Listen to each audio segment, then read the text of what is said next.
مسند امام احمد میں ایک روایت ہے، عبداللہ بن نجی کے والد ایک مرتبہ مولا علی علیہ السلام کے ساتھ جا رہے تھے۔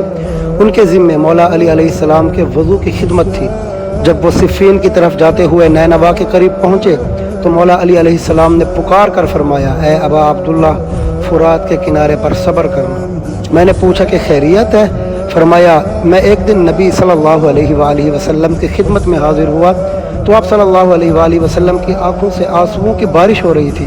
میں نے عرض کی، اے اللہ کے نبی، کیا کسی نے آپ کو غصہ دلایا ہے؟ خیر تو ہے، آپ کی آنکھوں سے آنسو بہہ رہے ہیں۔ فرمایا، ایسی کوئی بات نہیں، بلکہ اصل بات یہ ہے کہ میں ابھی تھوڑی دیر پہلے میرے پاس سے جبرائیل اٹھ کر گئے ہیں۔ وہ کہہ رہے تھے کہ حسین علیہ السلام کو فرات کے کنارے شہید کر دیا جائے گا۔ پھر انہوں نے مجھے کہا، اگر آپ چاہیں تو میں آپ کو اس مٹی کی خوشبو سنگھا سکتا ہوں۔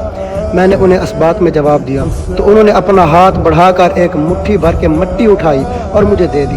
بس اس وقت سے میں اپنے آنسوؤں پر مجھے قابو نہیں ہے۔